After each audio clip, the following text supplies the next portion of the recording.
Hey there, welcome to XR Industry Leaders with ArborXR. My name is Brad Scoggin, and I am the CEO and one of three co-founders of ArborXR. And we've had the opportunity of working with thousands of companies since 2016. And we've learned a ton about what it takes for XR to be successful in your organization. And I'm Will Stackable, co-founder and CMO. This podcast is all about interviewing the leaders who are on the ground making XR happen today. True pioneers in the space, from Amazon, Walmart, and UPS to Coke, Pfizer, and beyond, to uncover the pitfalls, lessons learned, and secrets that you can use to help grow XR in your organization. All right, well, this week we get to sit down with Luigi Nicastro. Luigi is a senior consultant at Capco, and Capco is a global technology and management consultancy that's specializing in driving digital transformation in the financial services industry. Great to sit down with you today, Luigi. Thanks, Brad. I really appreciate it. Very excited to be here. So just a simple, to get us going here, for those who may not know, tell us, okay, when you say financial services industry, what type of customers are you all focusing on? Yeah, for sure. The best way to paint this is imagine any of the big banks within Canada, we're working with them. So we have a pretty good audience here we're working with. Very cool. Love to see VR getting into some serious sectors like that. Before we jump into kind of the Capco angle, I'd love to hear just a little bit about your personal journey into XR. For sure. Yeah, my background, it's funny, I actually started in a few things. I did media for a little bit, then business. Then I found myself actually doing my bachelor degree for interaction design. So my background really is in that area, but it wasn't until my last year of school where I kind of was like, VR is kind of cool. I like playing VR games. And I just kind of swapped my whole life to do VR. And fast forward 5 years, and here I am working in virtual reality. And I've done a variety of things, from working education, working in learning and development, building social hubs for virtual reality and desktop apps, and now I'm working with Capco, shaping the financial world. That's awesome. Yeah, we kind of have varied background as well. I started out in an education nonprofit. Will was in media, and I think both of us, when we saw the power of VR, it was like, okay, we need to jump into this. Yeah. So that's cool. I agree. Okay, so tell us a little bit about Capco. So how I love to hear about a sector like the financial services or big banks. You don't think for always sure cutting edge tech, right? So what has that journey been like for a company like Capco to start to even try to bring XR into that world? It's funny because when I first got brought into Capco, when they asked me, hey, do you want to join our team to help lead and build XR programs to the banking world? My first thought was like, I want to know how we're going to do this. This sounds exciting. And I actually met with our partner, Michael Mormon, and he is the one who sold me on this. And it's actually his story I'll tell how it started, because at Capco, we're always trying new innovative things to how we can increase just like our interactions with our clients and also our team members. And we do this thing called Partner Idol. So kind of like American Idol, but our partners here at the company, they have to pitch an idea. And Michael Mormon, he pitched his idea using the metaverse, and he actually did it all using Immerse, using his meta avatar and talking to everybody and using VR. And at the time, this was probably, I think, 2 years ago. At the time, everyone's like, what is this? This is like a cartoon. What are we doing? And he ended up like, I don't know the full story of how he won, but he won the whole thing, and he became top of the Partner Idol. And that got him a spot with our CEO, and he got to do like a one-on-one with our CEO to show him what exactly he had envisioned for this practice. And originally it was actually an augmented reality practice, but then he shaped it towards an immersive practice as a whole. But the selling point wasn't just winning Partner Idol and showing off this fun video he did. It was actually putting everyone in headsets. Right? Once you see it, once they saw it, they're like, this is actually amazing. We can do something really cool with this. So it kind of like really helps get the traction going. But also a big part of helping Capco get involved was when Meta rebranded, or Facebook became Meta, and the metaverse became this huge thing that everyone realized they could do. That in hand with what Mike was doing with Capco, it kind of just really sparked this next big step. And that was kind of how we found ourselves rolling off and created this practice. Mike hired myself and a few others from the gaming industry to build this team. And we have other consultants who work here who have a background for business. And coupled together, we kind of built this team that can just do a lot together. That's really cool. It is very interesting that we see it time and again. You have such a powerful technology that's just sitting here, and until someone puts on the headset, right? Like that's when it clicks. And we talk about it every episode. I mean, this is a learning revolution. People learning faster, and it's just this powerful technology. But it's so hard to communicate until you can put somebody in the headset. So that's very cool. Yeah, no, I agree. And I'll probably say it over and over again during this call, but like it's talking is one thing and then doing it is another, right? So When you're working with these banks, what's the conversation like to even get a proof of concept off the ground? And what have you seen? What's been led you guys to success?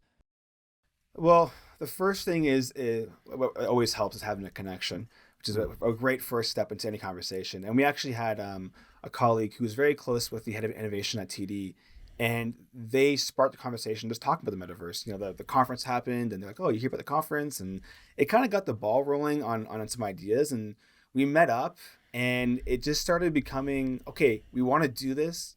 How do we do this? Right. So we spent time building and planning this whole project that we wanted to do with the client, and it honestly, all it takes is that first conversation, and then we just kind of just kept going, right? Yeah, could you tell us a little bit more about the project with TD and just kind of lay out what are they doing, who are they, and where are you guys at in the project? Hey, before even that, I'd love to hear about either with TD specifically or any of the big banks you work with. Again, Right. What's some of the initial resistance? I understand that in that situation sure. you had That's a good that question. open door, but yeah. Yeah, that's actually really good. So, and I actually will use TD as the example because it was TD's head of innovation who we actually met with and just got the ball rolling on this project. And I think the first thing, and it's something that we're going to continue to face in this industry, is going through, okay, well, what hardware are we going to use, the cost of the hardware, what software we don't want to use, security protocols. There's so many hurdles you have to kind of navigate to make sure we can build an experience that our client will love and they will benefit from, but two, something that is feasible given the infrastructure we're working with the financial world. So one, it was, okay, how do we get this ball rolling? How do we get headsets to our client? Thankfully, we actually partnered with a company in the UK. They're called Mesmerize. They run an application called Gatherings. And we've worked very closely with them, and they provided us with a bunch of headsets that we could use for client interactions. So we were able to get headsets shipped over to TD and said, listen, we will give you the headsets to use for this, just kind of show you what we're doing. That way you can try it out. And once they try it out, because like we said before, talking about it was one thing, but getting them actually in the headset, they're like, okay, so we can see the reason for this. We're going to invest. Because once they put the headset on their heads, they're like, we need to be involved in this. Let's build this plan. So the biggest resistance is it's always the first conversation. And the reason being, most people, when they think of VR who aren't tied to the day-to-day industry, they're thinking of like cardboard days, right? Google Cardboard days of VR where you have a phone and they just don't, they think, how is that going to be immersive? How is that going to help our company benefit? But when you show them where we're at now, where we are today, we have like wireless headsets and they're more affordable than they were 5 years ago. It's an eye-opening experience when you put them in there. And maybe you could just keep talking a little bit more about TD. I know you guys are midstream with it, but Yeah. what are they actually doing with the headsets, and what's been some of the early results? What feedback are you getting? So right now we've launched a program with TD where we have co-ops using the Quest 2 headsets to go through a day-to-day program. They do their onboarding and networking through gatherings. They're doing fitness and well-being through FitXR. We're doing prototyping and building using ShapesXR. And we're also doing social interactions working with Rec Room. We actually have a company called VRE that we work with who are helping us organize events and showcasing what we can do for fun in Rec Room. So all of these different applications, we've built this program for them that will allow them to hit all their goals and allow a lot more retention from the users working in the space. Because one of the biggest things I notice, and you might be able to attest to this, is when you do meetings, any meetings with that requires a camera and a microphone, if I can turn my mic off and my camera off, I'm going to do that. If I have to be in virtual reality and I'm talking, I'm going to be a lot more attentive. I'm not going to be on my phone. I'm going to be in this conversation with you, and you're going to have my full attention.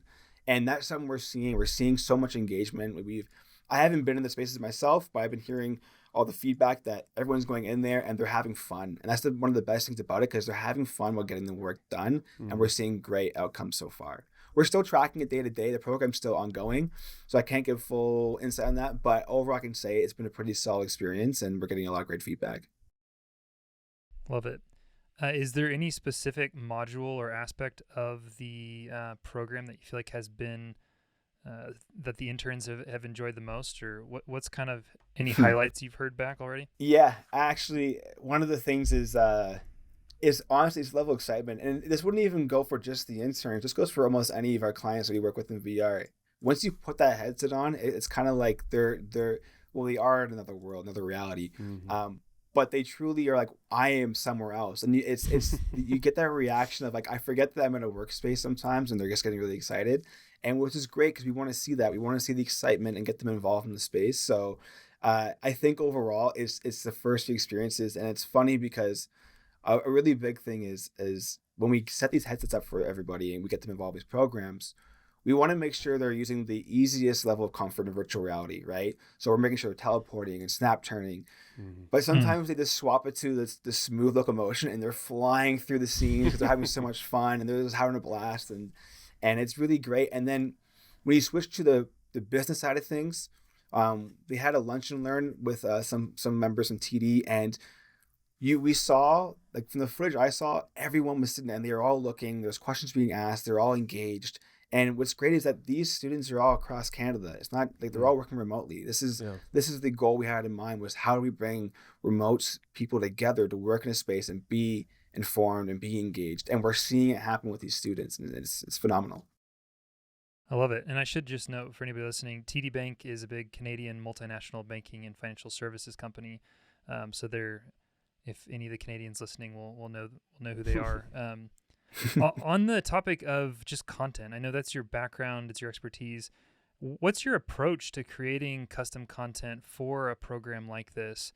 How do you think about what tools and avatar versus, there's so many different aspects to explore. What's kind of your approach?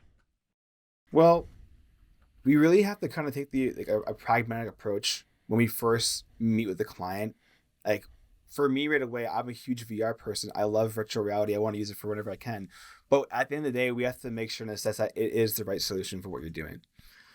So once we can determine that, the sense of avatars, whether they're realistic or whether they're, if they're, let's say if you have like Meta or Ready Player Me, or you have something like with gatherings and other applications that use photorealistic avatars, it really depends on the scenario. And the reason why I say it is, for instance, for networking events, we find that the photorealistic avatars work really well because when I meet you in virtual reality with my Meta avatar, it looks a little bit like me, but you won't fully know what I look like. Mm-hmm. When I use a photorealistic avatar, you can see my face molded onto this character. Also, by a name tag and a photo of myself in some applications.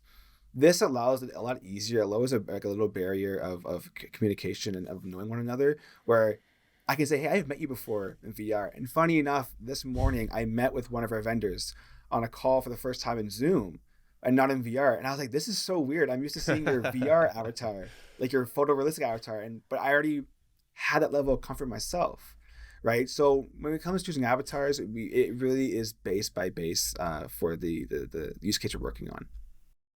That's funny because Makes a lot we're of fully sense. remote, and so we have and as a lot of companies do, when you meet somebody in person for the first time and you've always seen them on Zoom, there's this, I had this one image of you. So it's funny to think about the first interaction being a Everybody's VR the same interaction. height on Yeah, Zoom.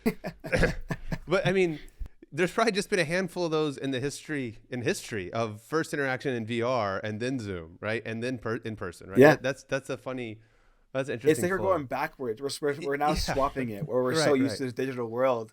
Like, well, even like my team, like we meet in virtual reality. We do all of our meetings That's using cool. different VR applications. We do our stand-ups in VR and everything, right? And I see them in person once a month or every few weeks, maybe. Sometimes I don't even see them at all. We just work completely remotely, right? Yeah. And it's just, I've gotten so used to their avatars, and like it's just become like the norm for me, if that makes sense. Like, Yeah. it just, like I am now one with the avatar, it's just how it is. That's funny.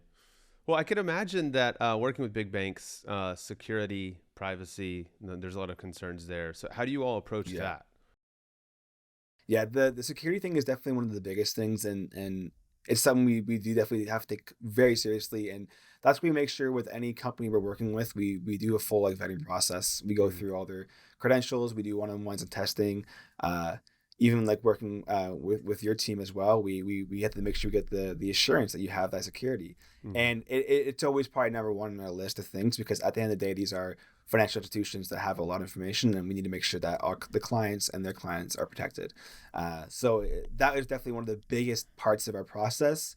Now, for instance, with the TD program, we crafted this experience where these are all networking and network sessions and interactions. So we aren't interacting with clients or client data. So we've designed an experience where we can still have a fully secure and safe environment, Hmm. and also still deliver an experience that will give them what they're looking for. But at the end of the day, it comes down to crafting the right solutions that will allow us to meet our requirements for the project. Yeah, that makes sense. Yeah, I mean, we see the security stuff a lot. If we go Oh, through. I Oh can yeah, we imagine. do a lot of work there. And what's interesting is it absolutely is very important. But there's also this, because of the unknown of XR, I think to a lot of companies, it does feel like Yeah. just the perception and the importance of almost being overly secure, because a lot of Yep. companies don't fully understand what they're letting into their org. And that's just, that's the way it is. That's fine. Has there been any trend toward one particular headset type in the banking world? No, we always try to kind of keep it pretty agnostic and Yeah. open to any devices. It really comes down to what best suits their needs, and we've been actually experimenting with multiple headsets. Um, the one thing right now with the working with gatherings with Mesmerize is they provided us with Quest 2 headsets. Hmm. So that's something we've worked with, but also in house we work with the Picos as well. So we kind of keep it open to whatever works best. It also comes down to also vendors and applications, Yeah. what's supported and what headset, what's not, right? So we really do our best to keep it open to all of them. And we're in also in this day and age, we have so many new headsets, new advancements, things happening every single day that it's kind of hard to lock down to one thing. And we kind Totally. of are glad we're not doing that approach, because by keeping it open, we can always guarantee that our client will have the best experience, because we're gonna always be on top of what's next. Well, I was gonna say, it's just funny, as we support all the headsets as well, and as the market's grown, there's this excitement. Obviously, we're all excited there's new devices, new improved devices. But then the other side is our team's like, this is great, but now we have 5, 10, 15 different device types to support. I'm like, hey, look, Actually, with a that's question I was gonna good, ask right? you, Like, it's growth. Yeah. I was gonna ask you, because like for us, like we have to balance like the headsets too. But I'm like, you run a program that has to support all these headsets, so like you're probably constantly having to stay on top of every single protocol and set up process and security and interfaces and everything like that for all these headsets. I can only imagine how your team is going through Yeah. that. Yeah. No, it's a challenge. And I think we've just recently started having some conversations about ending support for some older devices. But yeah, I mean, our Hmm. whole position is we serve the globe. We serve every device. We serve every Yeah. company. And so, but one of the things that we've done, we've put a lot of effort into in the last year and a half or so, is building tight relationships with the actual hardware companies themselves. And that's been super Right. helpful. And I think as we've gained traction and they realize that we're working with large companies like you guys, it's given Hmm. us more credibility in their eyes. And so that's made the process a lot easier. But yeah, it's still definitely a challenge. But again, it's like, it's good. That means there's growth. That means there's new devices. More people are buying the devices. Exactly. So we'll take the pain. Something I want to hit on, we've got probably a lot of people listening that are in early stages of considering doing a pilot. They want to Yeah. get proof of concept off the ground. What are some of the challenges, even at that level? I mean, you have 100 interns, so it's not 1,000, but even at 100, you've got a number of headsets that you're having to manage, and you're having to push out apps and updates and everything else. Right. What are some of the challenges you all have experienced on the ground in taking these consumer headsets and Yeah. turning them into a real world business pilot? Yeah, one of the biggest things we do is the preparation and the handoff, right? So we build this whole program for you, and we'll help you get the headset set up, and kind of we'll give you like the information you need to kind of get going, but also we give you guides and support for future like use. So like if there's an update or something goes wrong, we have guides and material ready to assist our clients on these different things. As the time goes on and we keep doing more work like this, we're going to get more involved with other things like working with MDMs and other solutions that will do more beneficial work. it's one of the biggest things we got to consider though is that the more software we introduce, the more research and vetting we have to go through as well. So we want to make sure that we make the best and simplest experience for our clients. So by providing all this support and these resources, they're able to fall back on those, and they can get that information. Also, give us a call and we'll help out as well. But so far, we've noticed with this pilot, from my understanding, I haven't gotten any complaints or issues with any crashing or bugs or update failures or anything. Everything's been going very smooth, which is very great to hear. So I can't really speak to what goes wrong because it hasn't gone wrong yet, which is a good thing. But either way, we always make sure to be prepared for when those things do come up. That's awesome to hear, because I think one of our biggest concerns, and has been for several years, from where you started at the very beginning of this conversation, it's hard to explain VR to someone. There's just this like built-in resistance, right? Yes. And so until you get them in the headset, okay, now I understand it. But even at that point, it feels like you've got one chance at a first impression is just on steroids in XR. Like you've got one shot. And if it doesn't go well, people are kind of looking for reasons to not work with it. 100%. So it's amazing to hear that you're rolling out really well. But that's something even for us. I mean, we work with a lot of the global Fortune 500, and most of those companies have a traditional UEM like an Intune or VMware. And so we're constantly in this conversation of like, those are excellent products for your traditional devices, but at least at this point, they do not have the capabilities necessary for XR. And what's going to happen is you're going to run an excellent 10 headset pilot, but when you get ready to move beyond that, it's going to be a mess. And we've seen it dozens of times. And then the leadership in your company, whoever's making the decision, if it's IT or L&D or whatever, there's going to be, we don't want to do this. And so that's kind of a mission for an ongoing mission, is like we have all collectively, the hardware companies, software companies like us, the content creators, folks like you that are actually implementing, we have to be so, I think, ruthless with that first proof of concept being excellent. It really is. Like, I know it goes without saying, but it really is a make or break. Yeah. Even if it's a 5-10 person pilot, that experience will go a long way. And then on top of that, we prepare, scaling, right? We have the conversation. So within that, we do consider the future, because in my mind and our thoughts when we're doing these projects, they are going to scale. We know they can scale, right? It's a matter of just having that first experience be the ideal one, right? So you are correct that first initial interaction is important. And it's funny when you say, when people don't know like what VR is, like I've been working in VR for 5 years now. My parents have known this, and they still have no idea what I do. They still ask, "What do you do for work again?" And I'm like, honestly, at this point, that's it on. I just move around. So, but yeah, it's funny. No, we have the same conversation. I think we've recently gotten some in the last year some household name customers, and I think that's helped our parents finally understand. Okay, now I think I understand. But even still, I think when you say, okay, we're the MDM, we're kind of the glue that puts it all together. It's easy to understand the hardware or the content, or maybe even for you, okay, we're actually helping companies. But for us, it's if you're not technical, it's very difficult, I think, to understand what Arbor does. Well, that's why I usually try to show them examples like, let's do some mini putt in VR, or we'll do golfing, right? Because my parents get that. So when you start them in with something they can understand, right, meet them where they're at. Okay, now we're gonna fly through space. Okay, now we're gonna change the world. We're gonna do all these different things, right? That's cool. Hey, what are, if you had 3 go-to apps, experiences to start people out, everybody's got their own list, but. Well, it really depends on the perspective. If we're talking from the business perspective, we actually do start off with something light. Something that kind of doesn't put too much on the user. So we find gatherings to be a really good first example, because it pops them into the experience and they can just go through, network, and talk to one another, and they can have that experience. Then it kind of comes down to, okay, well, what's next? Do you want to go to a more immersive like experience, like visuals? Do you want to have fun? Right, so it depends on the categories. If we're talking fun, Beat Saber is pretty great. I think everyone knows Beat Saber. We play that, you have fun. Walkabout Mini Putt. There's a bunch of games out there.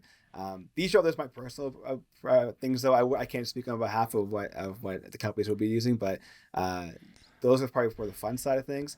I actually do find Shapes XR as well to be a really good tool, because that one blows my mind in the sense of what you can do in the application, and the constant updates and support for them is phenomenal.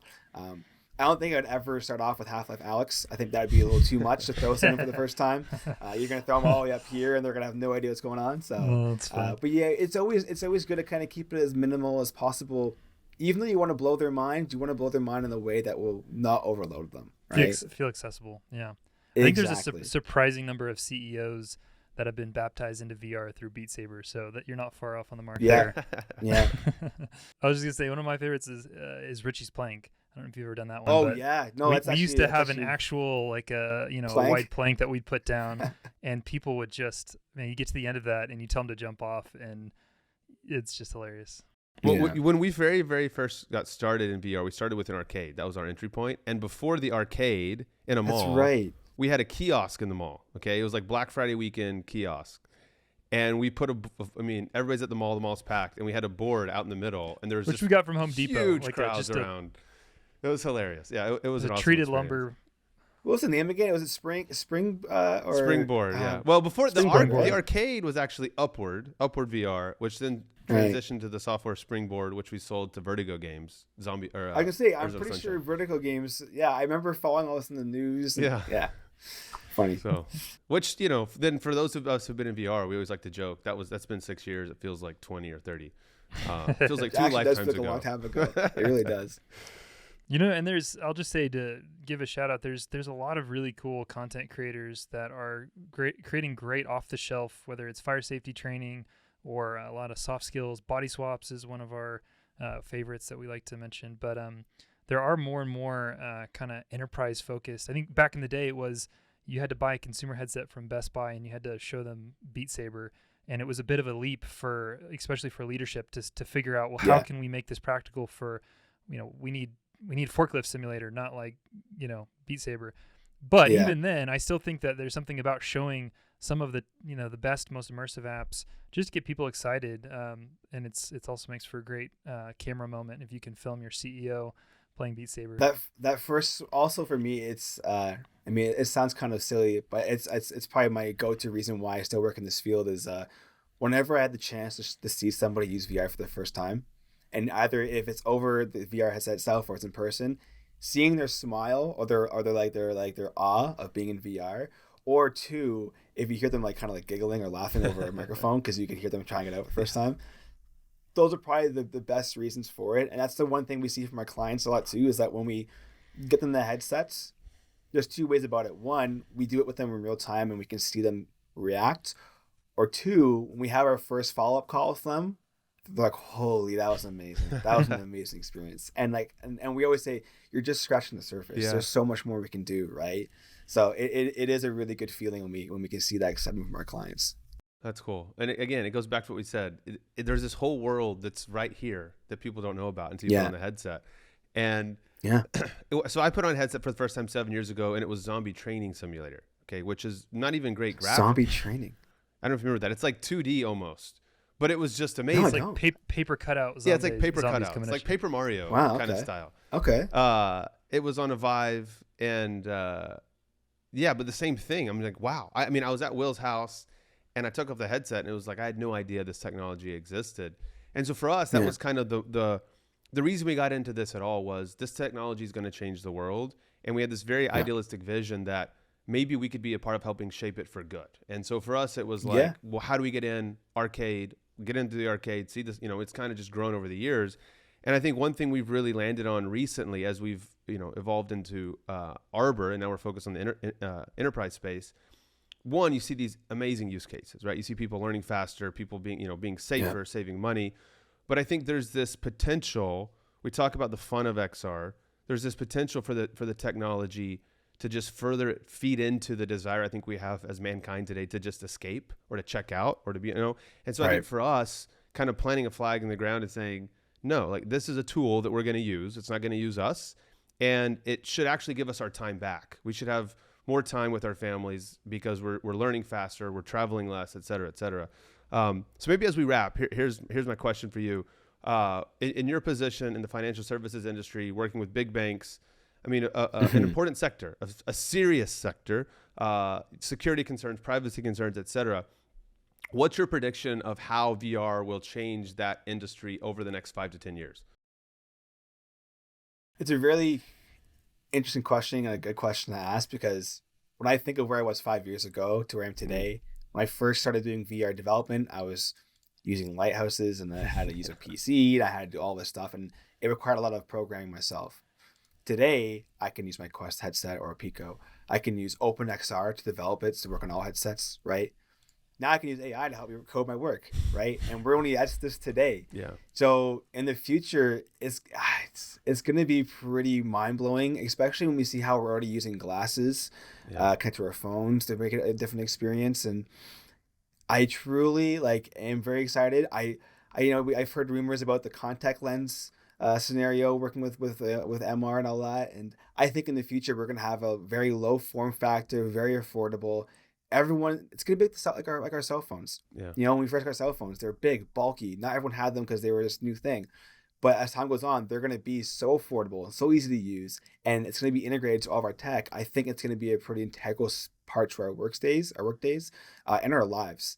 Because myself, as a tech enthusiast, I already use it every day anyways, even with it being a heavier headset and a bit bigger. I'm in VR during work and after work. So when it becomes easier for everyone else, I think everyone's going to be using it. And to add on to that as well, I think we'll see a lot more companies who are focused around it and have it kind of embedded in their core.